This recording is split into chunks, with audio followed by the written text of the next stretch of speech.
Alors, je vais juste l'introduire parce qu'il est indiqué Jérémy Grosclondon, son collègue, qui n'a pas pu nous rejoindre parce que, donc, sur le branle-bas de combat par rapport au SPW, donc c'est Nina Arassian. Oui, bon, je vais te laisser te présenter, c'est vrai que j'ai toujours un peu de mal avec le nom. Vas-y, à toi.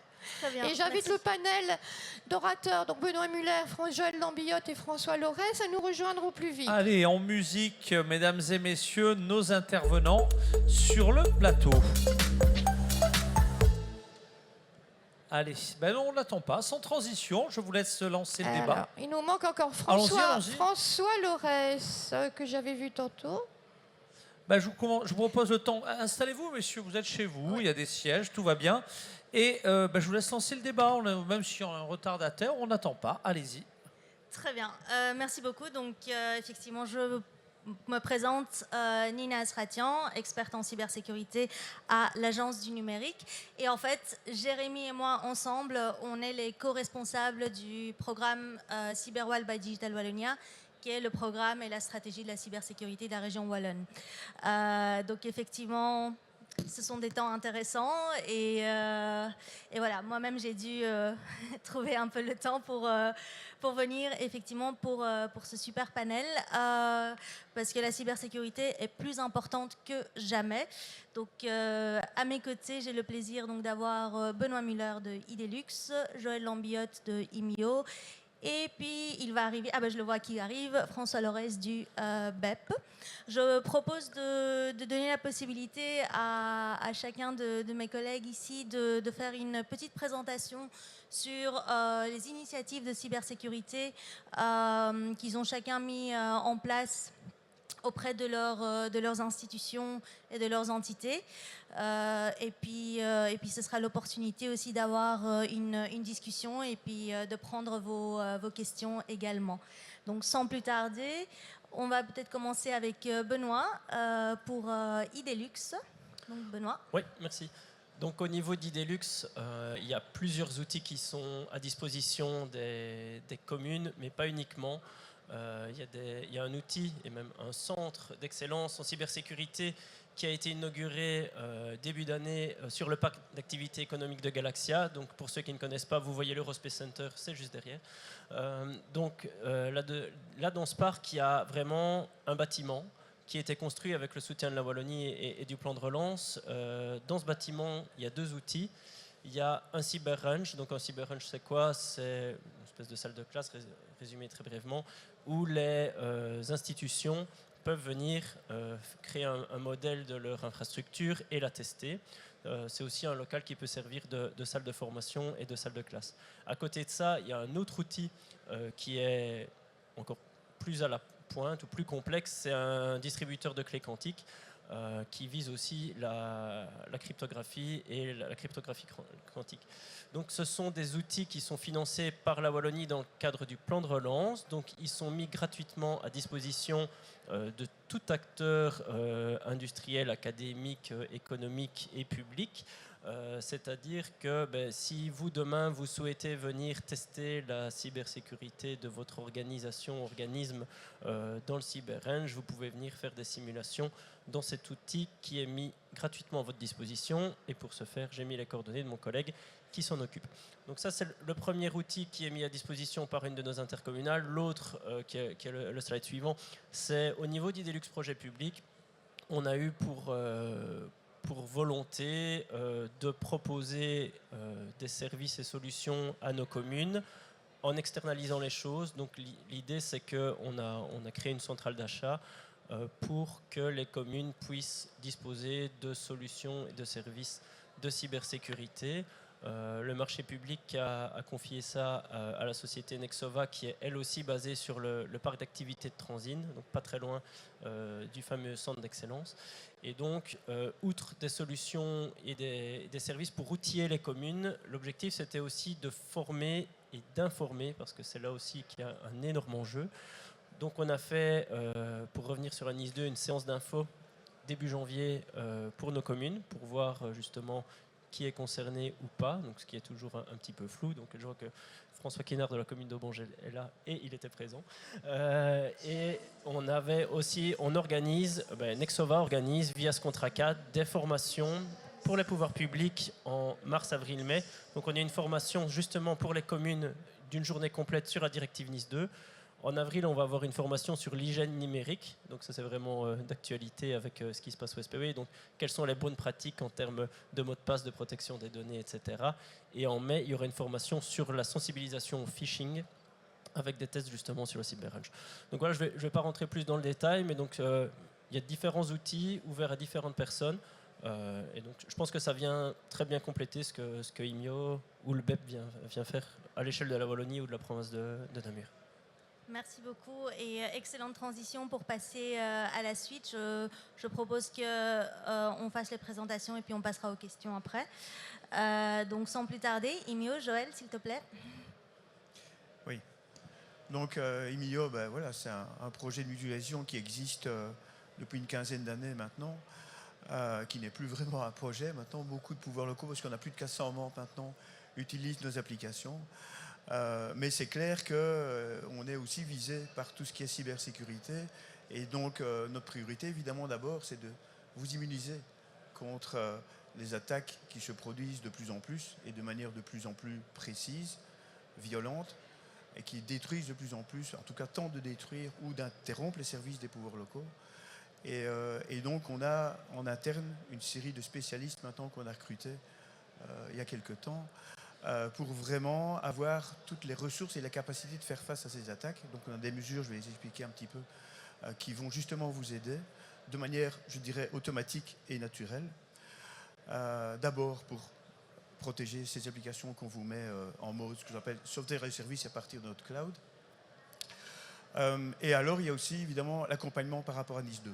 Donc là c'est une grosse réflexion de notre côté parce qu'on sent que les pouvoirs locaux sont un peu perdus par rapport à comment prendre finalement cette directive Nice 2 de manière opérationnelle, comment faire en sorte qu'en même temps ils puissent avoir de la résilience par rapport aux attaques que vous connaissez et en même temps respecter la directive européenne, parce que s'il y a effectivement un audit suite à un problème, eh bien si vous n'êtes pas en ordre, bon pour l'instant les risques c'est moyen au niveau des pouvoirs locaux, mais en fait le plus gros risque c'est juste que vous soyez dans l'incapacité de reprendre votre service en ligne. Et c'est ça vraiment qu'il faut prioriser plutôt qu'obéir absolument à la directive. Et d'ailleurs, le CCB lui-même relativement laxiste par rapport à ça. Voilà, ce sera plutôt 2026 pour les contrôles, etc. Donc, on est en train de préparer une série de choses pour vous les mettre à disposition. On travaille avec l'Agence du numérique parce que actuellement, au niveau du CCB, il y a tout ce qui s'appelle Siphon, que vous connaissez sans doute déjà parce que vous êtes sensibilisé à ça. Et donc voilà, le niveau basique, le niveau important, le niveau essentiel. On se dit, ok, j'ai lu la documentation au niveau fédéral parce que finalement, c'est le seul garant en Belgique d'avoir justement formalisé ces directives à l'échelon du pays et de voir comment les appliquer. Et ils ont un site bien foutu par rapport à ça et pas mal d'informations intéressantes. Maintenant, il faut les appliquer. Donc, ce que nous, on a réalisé, par exemple, dans ce cadre-là, c'est des documents Word qui sont des documents dédiés à l'administration, qui sont une déclinaison, en fait, des documents du CCB, mais que vous pouvez appliquer tous les jours. C'est simplement une directive de comment je fais mes backups, comment je mène un peu les nouveaux arrivants, comment je les sensibilise à la cybersécurité dans l'administration, comment je mène ma politique RH par rapport à la sécurisation des bureaux, etc. Et là, on a 25 documents qu'on a réalisés avec une série de sociétés et qu'on va vous mettre à disposition gratuitement parce qu'on les a rendus génériques. On les a utilisés d'abord pour nous, parce qu'on est évidemment un maillon important de la chaîne. Donc on est au niveau important parce qu'on délivre des services cloud. Et donc là, on doit absolument respecter la directive. Mais en même temps, les documents sur lesquels on travaille maintenant, on va vous les mettre à disposition dans notre portail MyMio, de manière à ce que vous puissiez les réutiliser, que vous voyez un petit peu les prérequis, quel type d'antivirus il faut mettre sur les PC, comment je dois sensibiliser mon personnel, comment je dois garder mon bureau propre pour éviter d'avoir des papiers qui traînent, etc. Ça vraiment s'adresse à peu près tout le fonctionnement de l'administration dans le cadre de la sécurité. On trouve que c'est vraiment intéressant. Et donc ça, on vous les met à disposition. Et franchement, en les relisant, vous allez vraiment voir concrètement comment vous pouvez faire. Et donc, ça, c'est une première mesure je dirais, pour vous aider. La deuxième, c'est qu'on va mettre en place un bouclier qui s'appelle un CDN. Donc voilà, il y a quelques prestataires, malheureusement la plupart sont américains, qui en fait immunisent une série de domaines qui sont sur l'Internet de manière à les rendre opaques par rapport aux attaques qui sont les plus connues maintenant, les attaques DDoS, d'interruption de service, mais d'autres aussi. Et là, on passe un marché public et fin de ce semestre-ci, on devrait immuniser à peu près 1500 domaines de tous nos membres, mais tous nos membres, c'est 400 organisations quand même, c'est 95% des villes et communes, contre les attaques DDoS. Donc on va vraiment mettre un pare-feu devant vos domaines qui gèrent en même temps votre site internet, les applications métiers, tout ce qui est derrière votre domaine, ville.be, va être protégé par ce bouclier. Et ça, c'est une mesure importante parce que de plus en plus, les attaques DDoS, vous les avez connues au niveau des élections communales, et donc ça s'accélère. On voit qu'elles sont de plus en plus intelligentes. Ils vont sans doute utiliser l'intelligence artificielle pour mieux cibler les failles chez vous. Et donc, c'est compliqué de rivaliser avec ça. Et le seul moyen, c'est de mettre en place ce type de solution. Et là, on le fait à notre échelle. C'est que je crois que c'est à peu près entre 100 et 150 000 euros par an que ça nous coûte pour vous protéger. Mais là, on fait l'effort de mutualisation. Vous ne savez pas vous permettre cette solution-là pour votre organisation, mais nous, pour 400, on peut assumer. Et donc ça, c'est vraiment important à savoir. Et donc, je profitais de l'occasion, justement, d'essayer de vous rassurer par rapport aux attaques. J'espère, deuxième semestre ici, on va pouvoir les juguler au niveau, en tout cas, des pouvoirs locaux. Peut-être pas au niveau du SPW, mais voilà. Donc voilà, je ne sais pas si j'ai un autre slide après. Je pense que... Oui, non, c'est ce que je disais. Hein. Et c'est le retour qu'on a des pouvoirs locaux. Tout ce qui est RGPD, NIS 2 et la future Cyber Resilience Act. Donc il y a des directives qui vont encore arriver. Non, ce n'est pas terminé. Ils en pompent tout le temps. Et donc on est perdu par rapport à tout ça. Et donc c'est important vraiment d'avoir cette pense-bête de documents pour vraiment avoir c'est quoi la priorité. Parfois c'est tout bête, hein, savoir simplement ce qu'on a à protéger. On a des avoirs à protéger. D'abord, il faut les formaliser. Et donc, il y a, voilà, qu'est-ce que j'ai, combien de PC j'ai, est-ce que j'ai des serveurs, est-ce que j'ai de la messagerie, ceci, etc. Tout ça, ça doit être noté quelque part. Et puis après, quels sont les moyens de les protéger, quels sont les moyens de parer une attaque, de la juguler d'une manière ou d'une autre, et quels sont les moyens aussi de réponse après, de détecter, etc. C'est pas très compliqué, c'est assez sensé, finalement, facile à comprendre. Mais il faut que vous soyez... Donc, c'est vrai qu'il y a des audits. On a une centrale d'achat avec les services qu'on a mentionnés tantôt, mais c'est bien les centrales d'achat, ça intervient à un moment donné, surtout pour l'accompagnement. On fait votre politique de sécurité, ok, mais après, vous devez la prendre en charge chaque jour de l'année. Et c'est ça qui est important là-dedans. Et donc, ces documents-là, vous devez quand même les lire, mettre en place une cellule de crise chez vous pour avoir vraiment de responsabilisation d'une partie de vos personnels par rapport à cet enjeu-là. Et vous investir là-dedans et puis faire appel à des services, des sociétés extérieures pour vous aider de temps en temps. Mais le plus important, c'est que vous compreniez d'abord l'enjeu et c'est vraiment accessible et super important. J'ai connu, parce qu'on a quand même des centaines de missions qu'on passe au niveau des pouvoirs locaux, certains collèges communaux ont parfois refusé d'investir 5-10 000 euros sur la cybersécurité alors que c'était vital, mais ils pensaient que pour eux, ce n'était pas une priorité. Mais quand vous avez l'attaque chez vous, c'est là que ça revient cher. Et c'est 5 ou 10 fois ce prix-là, quoi, évidemment. Voilà, je n'irai pas plus loin. Mais... Non, effectivement, on est déjà entré bien dans le débat de la cybersécurité. Il y a quand même pas mal de mots-clés importants qui ressortent et la mutualisation est l'un d'entre eux. C'est vraiment le maître mot pour le moment. Mais je propose d'abord de passer à notre interlocuteur suivant, donc François du BEP. François. Oui, merci. Bonjour à tous.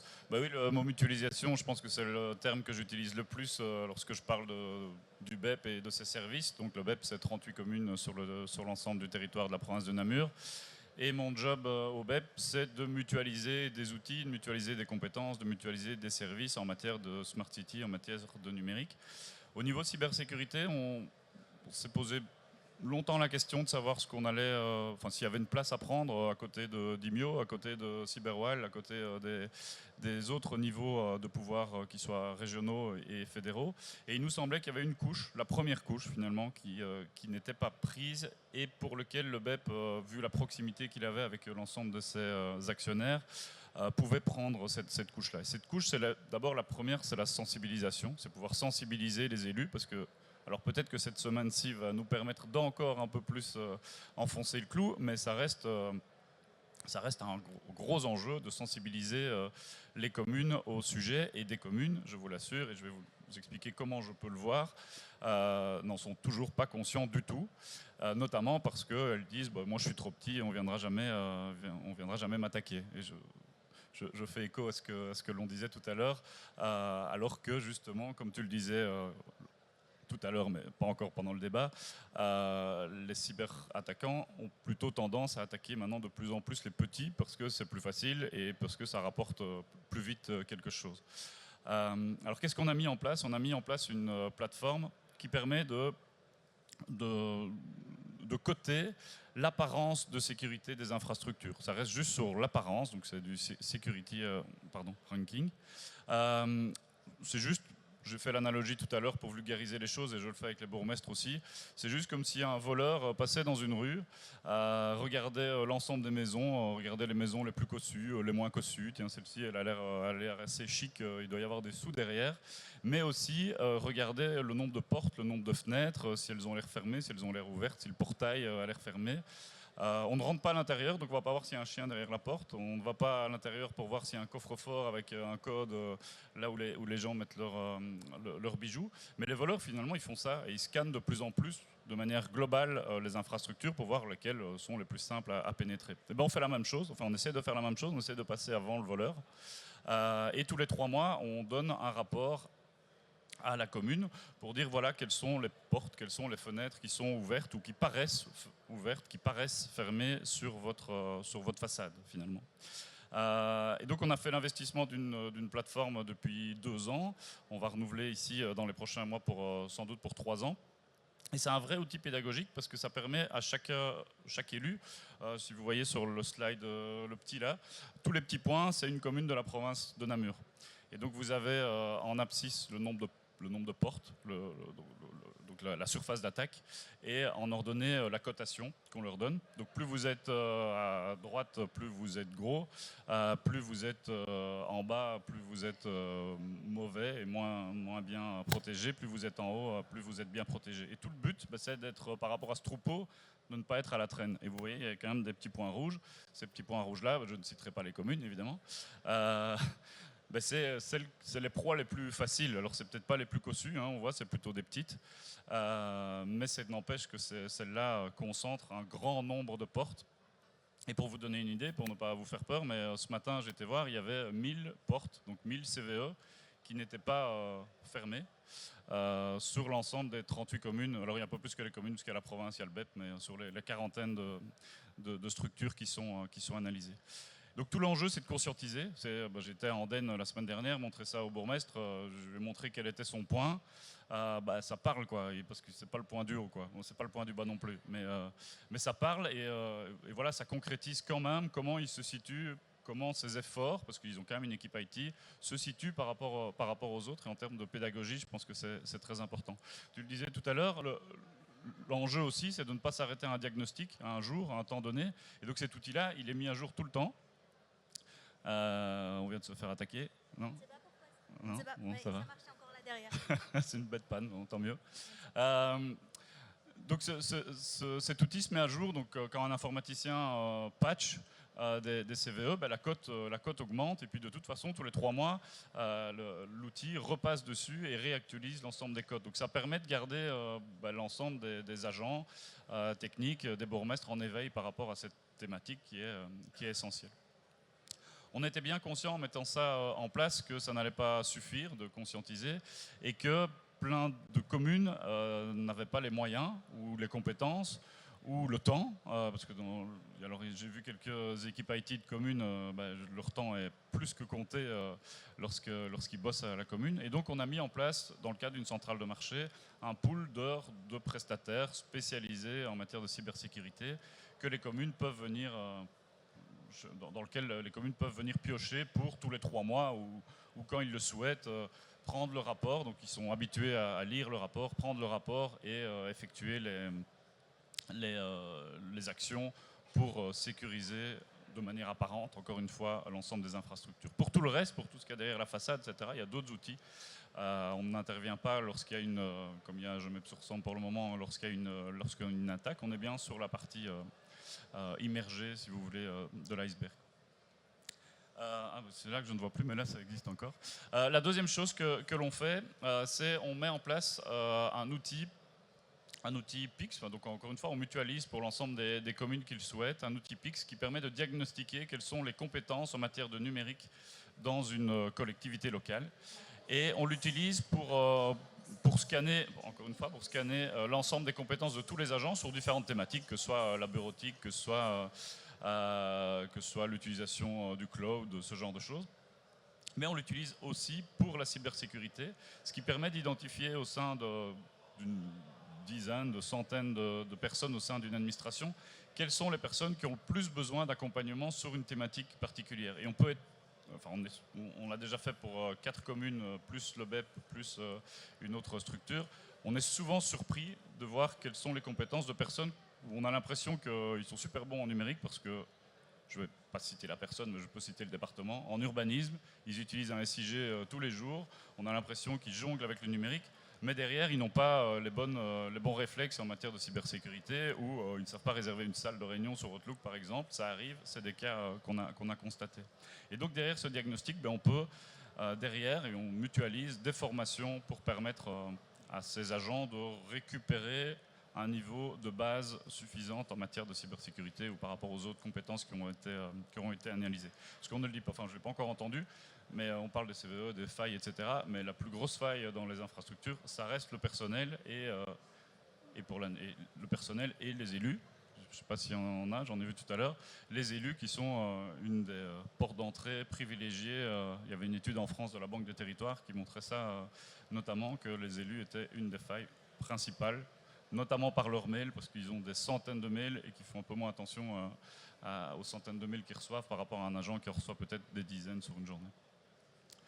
Voilà ce que je voulais dire. Je pense qu'il y a un autre slide, mais c'était juste voilà, pour dire que on a mis ça en place grâce à la proximité qu'on a à nos communes, parce qu'on les accompagne dans la mise en œuvre, dans l'opérationnalisation, notamment dans les diagnostics de compétences, où c'est quelque chose qui est assez touchy par rapport au RH, etc., où on travaille avec les syndicats notamment pour mettre ça en place dans les communes. Voilà. Très bien, merci beaucoup François. Effectivement, comme tu dis, un responsable IT n'est pas un responsable cyber ou un professionnel IT n'est pas un professionnel cyber. Donc, il y a une distinction à faire, mais effectivement, c'est une excellente initiative de upskiller, donc de faire monter en compétences les professionnels IT pour devenir des professionnels à cybersécurité. Ce sont des choses extrêmement importantes. Juste rapidement, oui, à nouveau c'est le nom de Jérémy, donc le dit mien, mais c'est la même chose, c'est kiff kiff, on est les deux revers d'une même médaille. Quelques mots rapidement sur Cyberwall by Digital Wallonia. Donc comme je l'ai dit, c'est le programme la cybersécurité de la région wallonne. Et donc dans le cadre du, je vais y arriver en retour. Il ne veut pas. Voilà. Donc, nous, on met en place de nombreuses initiatives, de nombreuses actions aussi, mais plutôt au niveau régional, en s'adressant à différents écosystèmes. Et effectivement, on a établi 4 écosystèmes qui sont considérés comme parmi les plus vulnérables dans le contexte de la cybersécurité, donc face aux cyberattaques. Ces 4 secteurs sont l'industrie 4.0, le secteur de la santé, les écoles et évidemment le secteur public. Donc effectivement, vous avez entendu mes collègues présenter leurs solutions et honnêtement, on n'est jamais de trop pour mettre en place différentes initiatives parce qu'il y a tellement à faire à tous les niveaux au niveau de la cybersécurité que le travail n'est jamais fini. Ici, moi j'ai choisi 2 initiatives qu'on est en train de mettre en place que je souhaiterais partager avec vous. Donc la première initiative, c'est le simulateur numérique. C'est un outil qu'on a fait développer qui est un environnement virtuel dans lequel on fait passer des scénarios qu'on a établis nous-mêmes avec une simulation de cyberattaque. Cet outil s'adresse pas mal s'adresse à différents types de publics, mais il s'adresse aussi à des dirigeants, des preneurs de décision. Ici, l'idée, c'est d'aller au-delà du PowerPoint, vraiment, et de faire comprendre, de faire ressentir la réalité d'un cyberincident. Et donc avec différentes étapes, en montrant ce qui se passe. Et c'est un outil interactif parce que l'idée, c'est de le faire avec le public parce que il y a à chaque fois des questions aussi qui arrivent au fur et à mesure des étapes où on demande au public ce qu'ils auraient choisi, ce qu'ils auraient fait. Donc c'est quelque chose de très interactif et permet vraiment d'aller au-delà de la sensibilisation, vraiment vers une mobilisation. C'est pour ça que nous, dans Cyberwall, on parle maintenant de mobilisation. Donc il ne s'agit pas juste de dire la cyber, c'est important. Il faut en faire, mais il faut agir. Et je pense que l'actualité nous l'a bien démontré. Donc on a fait développer 48 scénarios qui peuvent se répartir en différents secteurs qui sont mentionnés ici, santé, industrie, public, PME et transverse. Et alors pour chacun de ces secteurs, il y a plusieurs scénarios allant avec des divers degrés de complexité. Donc voilà, l'idée ici c'est de lancer le simulateur et de le mettre gratuitement à disposition de notre écosystème. Donc dans un premier temps, nous faisons des démonstrations. Donc j'en ai fait quelques-unes. Je pense que Jérémy en a fait aussi quelques-unes, surtout auprès des acteurs locaux. Et ensuite, l'idée c'est de le mettre à disposition. À votre disposition en fait, pour que vous puissiez aussi l'utiliser au sein de vos entités pour les efforts de conscientisation et de sensibilisation.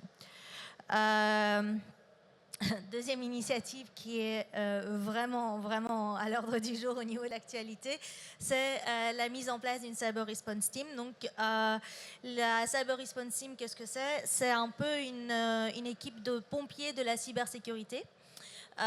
Et donc l'idée c'est que si malheureusement un jour une entité se fait attaquer, elle peut faire appel à la CRT pour intervenir, pour l'aider à arrêter ou endiguer le cyberincident. Alors à la base, une équipe comme ça, c'est une responsabilité du fédéral et nous avons l'équipe fédérale, donc le CERT.be, qui est mis en place et qui agit. Mais on a choisi en région Wallonne de mettre en place la CRT pour venir renforcer et complémenter l'équipe fédérale. Et donc ici, vraiment, on s'adresse à 3 types d'acteurs principalement qui auront droit. Ce sont les pouvoirs locaux, le secteur de la santé et les écoles. Donc à nouveau, on revient un petit peu aux acteurs parmi les plus vulnérables aux cyberattaques. La CRT n'est pas encore opérationnelle, elle le sera dans le courant de 2025. Donc nous sommes en train de mettre en place les actions pour pouvoir la lancer dans les mois qui viennent, le plus rapidement possible. Mais voilà, c'est une initiative du gouvernement wallon et donc c'est l'agence du numérique qui est en charge de la mise en place de la CRT. Voilà. Je pense que ça va pas. Je pense qu'on est arrivé en fait au bout du PowerPoint. Je pense qu'il nous reste juste quelques minutes pour des questions.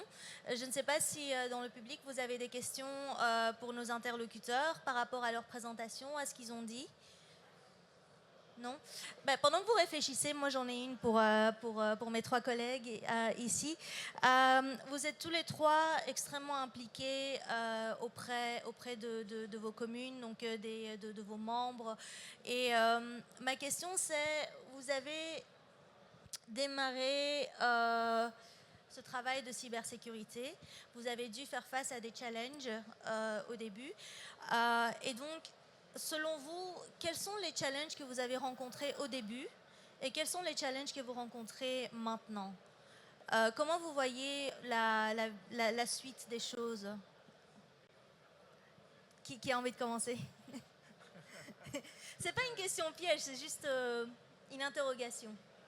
Le premier challenge, c'est la sensibilisation. C'est comme le disait François, on est étonné.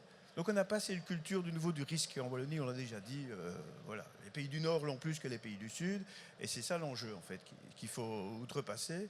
Et donc la sensibilité, mais ce n'est pas que le politique, je pense que tout le monde participe à la sécurité. Ça doit être quelque chose qui doit être inné dans le fonctionnement de n'importe quel employé, décideur, ça veut dire chez tout le monde en fait. Donc tout le monde doit être câblé de la même manière. Donc on parlait du maillon faible tantôt, mais c'est le politique, mais si on résout le problème du politique, on va l'avoir ailleurs. donc voilà, cette sensibilisation est vraiment compliquée. Sincèrement, voilà, cette culture-là, il faut y arriver, on n'a plus le choix. On est en cyberguerre, hein, on le dit chaque fois à ce type de conférence, mais voilà, nous on sent vraiment, et ça je parle aussi des challenges qui est l'avenir, c'est on a un problème de temporalité. Il n'y a pas de sensibilisation suffisamment intégrée, pas de culture de risque, et on est dans un risque qui est plus élevé chaque jour qui passe. Et les deux challenges sont là. Et comment on fait pour résoudre ça? Et donc, c'est ce que je disais tantôt, en urgence, on essaye de mettre en place ces boucliers qui, peu importe ce que les communes décident, vont les immuniser de toute manière. Ils n'ont rien à dire, boum, on met en place le truc, parce que voilà, nous, c'est les actions qu'on mène dans l'urgence, parce que, enfin, vous le savez, quand tout tombe, c'est 1 minute, mais ça peut être plusieurs jours, tout peut être détruit, et comme c'est de plus en plus violent, j'ai vraiment peur, on a vraiment mal à l'estomac régulièrement, parce qu'on ne sait pas ce qui va nous tomber dessus. C'est vraiment là l'enjeu derrière. Enfin, voilà. En tout cas, c'est ces deux éléments de mon côté. Je rejoins sur la sensibilisation, la formation, l'information.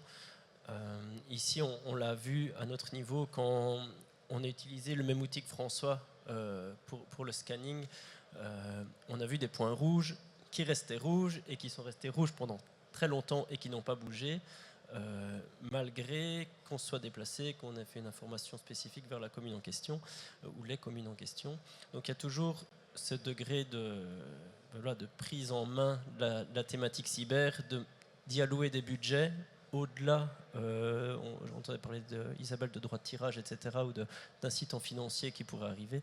Mais voilà, c'est vraiment cette culture du risque, cette sensibilisation, même si petit à petit, on voit qu'à force d'entendre des gros acteurs qui se font hacker, ça commence à prendre. Ici, je prenais l'exemple des formations, des séances d'info qu'on a organisées. On a vraiment de plus en plus de communes qui viennent, mais d'autres acteurs. On a des zones de police, on a des CPS, donc c'est bien, ça se diversifie. Mais la difficulté va être d'aller chercher toujours ces derniers acteurs qui ne sont pas là, qui ne viennent pas qui ne s'impliquent pas dans cette thématique-là. Donc voilà, c'est cet aspect humain qui reste aussi le premier vecteur. Juste pour compléter et ne pas paraphraser ce qui vient d'être dit, la sensibilisation, oui. Après, moi, je suis quand même toujours impressionné par les compétences que doit avoir une commune dans tous les secteurs. Et la cybersécurité, c'est de plus en plus spécialisé. Et donc, du coup, voilà, je suis inquiet par rapport à ce niveau-là, au niveau des pouvoirs locaux, parce que quand il y a des informaticiens dans les communes, comme je le disais tout à l'heure, souvent, ils sont déjà bien occupés à temps plein. Du coup, devoir sous-traiter, ça coûte. Donc, on revient à l'enjeu du financement. Pouvoir aller chercher les bonnes compétences, ça coûte. Quand on a 4 informaticiens dans son équipe, comme dans une des communes que j'ai rencontrées la semaine dernière, ça peut paraître déjà vraiment pas mal, moi quand j'arrive, mais ils sont déjà tous full, quoi. Et donc dire il y en a un qui se spécialise en cybersécurité, c'est vraiment compliqué. Donc je pense vraiment très fort à l'importance de la mutualisation, comme nos expériences, comme vous le faites, sur le fait un peu de ne pas nécessairement demander l'avis, comme tu le disais Joël, mais comme nous on l'a fait aussi avec la plateforme, on a acheté la plateforme avant de communiquer aux communes sur le fait qu'on l'avait achetée, pour aller plus vite, quoi, pour avancer. On a un peu plus de latitude que des communes pour nous avancer sur ces matières-là. Donc il faut y aller parce que je pense que pour les communes, c'est vraiment un enjeu de fou. Et alors, l'enjeu, moi je me mets à la place d'un politique, investir de l'argent pour quelque chose qui ne se voit pas ou qui se verra que si on n'a pas investi, c'est compliqué aussi, quoi. Donc voilà, je pense que sensibilisation, argent, compétences, mutualisation. Donc on revient sur ton premier mot, mutualisation, je pense que c'est essentiel sur ce niveau-là. Oui, effectivement. Donc, petit récapitulatif. Donc, l'aspect humain, sensibilisation dans les challenges. Tout ce qui est la spécialisation de la cybersécurité. Et troisièmement, tout ce qui est budget et financement. Donc, pour la partie les humains et sensibilisation, effectivement, il n'y a pas de solution miracle. Il faut juste continuer dans un effort constant à toujours mettre en place des outils, des campagnes, etc. pour atteindre un maximum de personnes. Pour la partie budget et financement, effectivement, on se tourne vraiment vers des solutions de mutualisation. Par contre, ce que je trouve très intéressant, c'est le commentaire sur la spécialisation de la cybersécurité.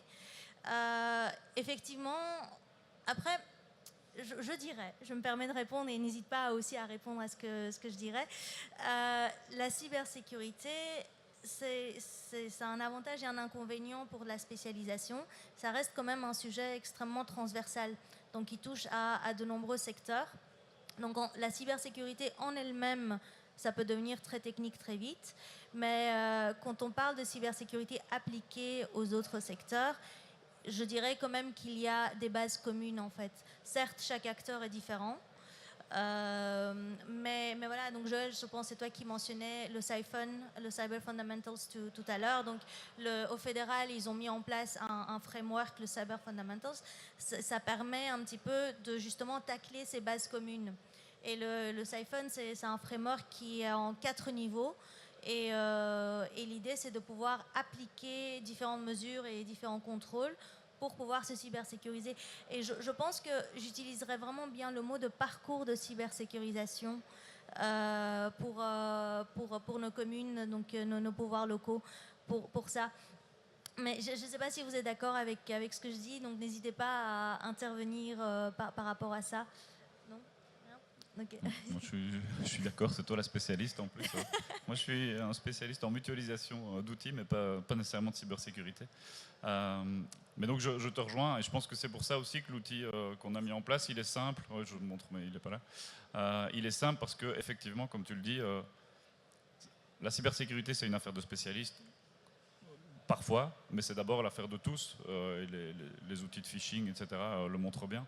Et donc, cette première couche, elle doit d'abord être intégrée par tout le monde avant, effectivement, d'aller chercher les spécialistes pour contrer certaines attaques ou pour se protéger de manière plus pertinente. Toujours pas de questions de la part du public ? Non ? Une autre petite question de mon côté. Comment est-ce que vous travaillez sur l'évolution des mentalités ? Parce que comme tu viens de dire, François, effectivement, la cybersécurité, c'est l'affaire de tous. Et donc, tout le monde est responsable et tout le monde est acteur de sa cybersécurité. Quelles sont les actions, les initiatives initiatives que vous mettez en place ou vous avez mises en place par le passé pour justement créer ce dialogue, cet échange avec les communes et les pouvoirs locaux avec qui vous travaillez ? Je pense que j'en ai déjà parlé parce que on est essentiellement là-dessus. Ce qu'on va faire en plus maintenant, c'est qu'on va réunir l'ensemble des personnes qui utilisent l'outil, donc l'équipe IT, Echevin, la société qui est derrière, qui est Board of Cyber, le pool d'informaticiens qu'on met à disposition des communes. Tous les 6 mois, on les réunit ensemble pour qu'ils puissent échanger pendant une demi-journée sur quels sont les besoins des communes de manière générale. Voilà, pour essayer de faire du lien, parce que finalement, les communes, elles sont toutes à la même enseigne, quoi. Elles rencontrent toutes les mêmes types de problèmes. La société qui va dans les communes patcher, elle patche souvent les mêmes outils. Et donc pouvoir faire se parler l'ensemble de ces acteurs au niveau local me paraît très important. Oui, juste par rapport à ça et ce qu'on a déjà dit, on a une équipe d'intervention quand même qui s'appelle IA Consult et donc qui s'occupe des plans directeurs des pouvoirs locaux, qui intervient effectivement de manière dure finalement, directement dans l'infrastructure pour essayer de la sécuriser, etc. Donc même le téléphonie IP, être aussi maître d'œuvre avec la commune sur des marchés publics d'implémentation pour suivre les prestataires, etc. Donc on a une équipe de 9 personnes, je pense maintenant, qu'on met à disposition des pouvoirs locaux et qui a beaucoup de succès. Donc ça roule à travers toutes les communes, ou une bonne partie des communes maintenant. Et donc voilà, je pense qu'il n'y a rien à faire. Comme on a dit, il faut passer à l'action. Et là, effectivement, comme j'ai dit, immuniser, aller sur place, consolider les infrastructures, c'est vraiment ces enjeux-là qui sont les plus prioritaires maintenant. La formation, ça prend du temps, ça se fait en parallèle, mais ça ne donne pas tout de suite ses fruits parce que, comme vous avez dit, c'est pluridisciplinaire la cybersécurité. Donc il faut toujours avoir des équipes de spécialistes qui vraiment interviennent de manière pointue, qui ont l'expérience déjà de dégâts, qui savent comment résoudre les problèmes avant qu'ils n'arrivent. Et donc cette expérience-là, vous ne savez pas l'avoir dans une commune juste en traitant les problèmes de cette commune-là. Il faut vraiment avoir cette vue transversale. Donc la mutualisation, ça marche aussi pour l'expérience. Et ça, c'est important à diffuser dans les pouvoirs locaux. Ouais, pour répondre au point comment toucher tout le monde, ici, nous, on l'a vu de manière très concrète quand on organisait les formations avec les différents types de formations. Il y a eu une formation sur Nice 2 où on a eu davantage des profils IT et décideurs, et puis une formation, j'y reviens, sur l'hygiène numérique. Et là, ce qui était assez étonnant et positivement étonnant, c'est qu'une commune nous a envoyé différents profils. On a 10-12 personnes d'une commune, on a des bibliothécaires, des directeurs d'école, on a des profils de direction, d'employés, etc. Et donc ça veut dire qu'en une journée, la commune a envoyé 12 agents qui viennent se former sur la base, en espérant que les bonnes pratiques reviennent une fois qu'on se remet sur son poste de travail aussi, qu'on est de retour à l'administration communale. Et donc voilà, je pense que ça va prendre du temps, mais au moins si ça arrive à percoler à différents niveaux, parce que c'est pas parce qu'on ne travaille pas dans le bureau de l'administration communale qu'on n'est pas forcément connecté au réseau depuis la bibliothèque ou depuis l'école. Très bien, merci beaucoup. Je pense que si on a bien réussi à démontrer une chose pendant ce panel, ou mettre en exergue, c'est vraiment la coopération. Et la mutualisation, évidemment, donc ça, c'est le mot.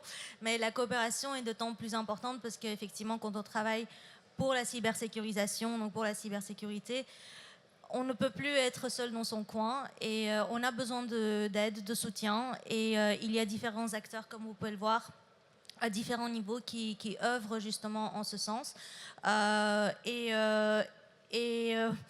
Ça fait un peu cliché, mais vraiment l'union fait la force. En fait, ce n'est qu'en coopérant, en partageant nos expériences, nos actions avec les autres qu'on va réussir vraiment à se cybersécuriser et à consolider en fait notre approche de la cybersécurité face à des acteurs malveillants. On va clôturer ce panel. Est-ce que mes collègues souhaitent chacun dire un dernier mot de la fin ou vous pensez avoir fait le tour, vous avez tout dit? C'est bon? Je pense que tout le monde a faim. Donc merci encore à François, Joël et Benoît. Et merci à tous pour votre présence.